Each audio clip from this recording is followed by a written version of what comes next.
Reigate Fields, jockey Willie Shoemaker dons racing silks for an attempt at turf immortality. And here it is, riding the hoop. In the third race, he sweeps across the finish to the cheers of a legion of backers. Cooking champions get richer looking, better tasting, more appetizing results. All different horses were always different, and you had to work out which yard suited which horse. That was just the way to train horses, is keep them happy.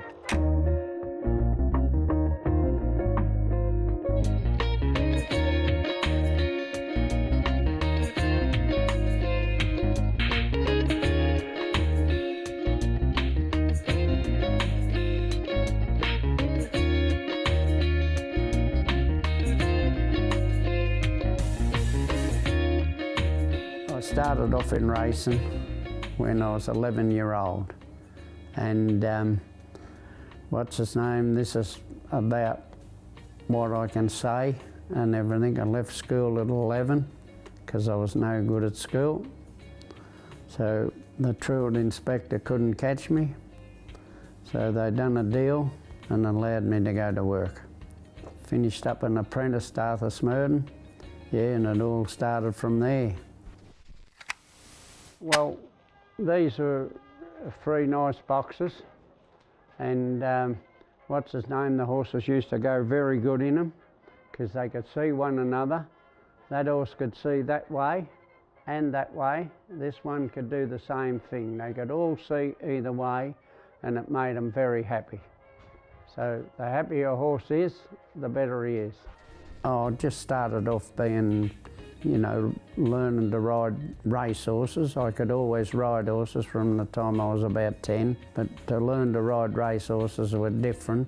So I learnt how to ride a horse, how to look after a horse, how to do everything with a horse.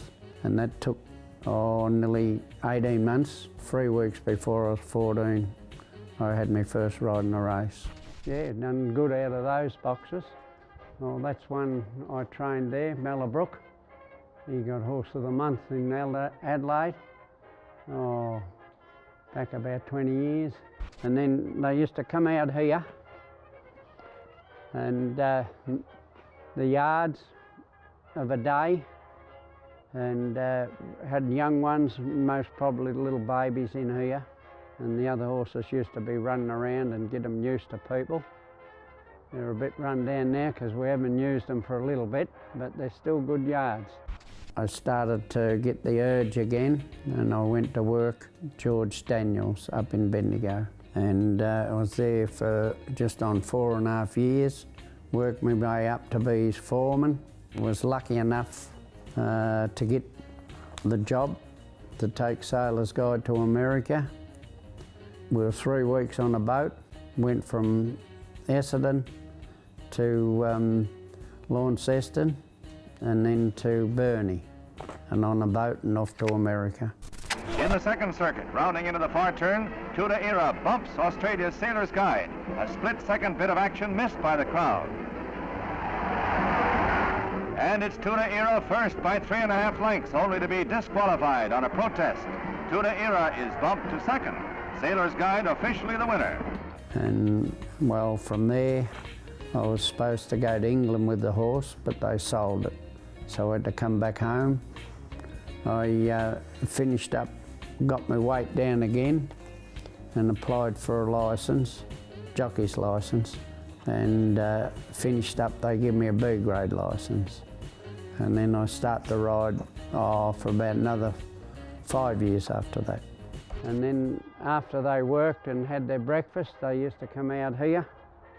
Always used to feed lunch out here, or give them their dinner here, and always fed them in the same bin, because they used to fight for a bit of food, and the one that wasn't sort of hungry, he used to hop in because he looked like missing out. First day back, that was when I was an apprentice. They won a lot of money on that horse. That was St Valence at Colac one day. They bought me a new suit. We blocked the tote. In those days, when you had a bet at the tote, they'd write the ticket on the, give you a written ticket.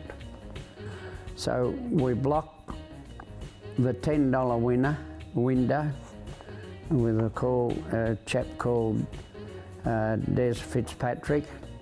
He was 22 stone, and he just kept, every time she wrote out the ticket, having another $10, another $10, another $10. So we kept the bookmakers' runners away from the tote so they wouldn't be able to bet back, and she'd start nearly odds on the tote.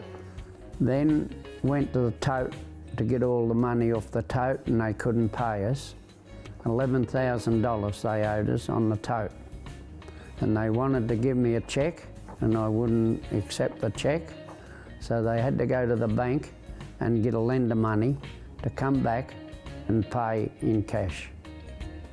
My dad's childhood life, yeah. Well, growing up, he was one of 14 children, so it was pretty intense. They were very, very poor, so mealtime would be shove the stew in the middle of the table and go for it, and if you missed out, you missed out.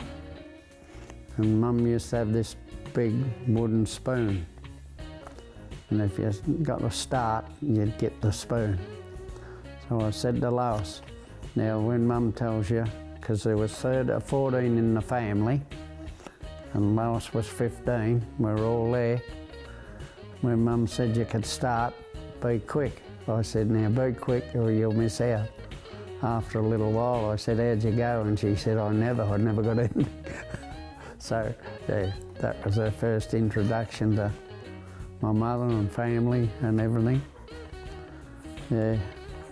So we're finished up, been married 57 years, so yeah, that's something that's happened good. But Ian, we've been here 18 years now, in May. These yards are a bit smaller, but they were good for, you know, horses that were a bit flighty. Another nice yard there, they used to like looking out and watching the traffic go past in that yard there. But all different, horses were always different, and you had to work out which yard suited which horse. That was just the way to train horses, is keep them happy. Sailor's Guide officially the winner. A dramatic finale to a golden gallop with an all-star international cast.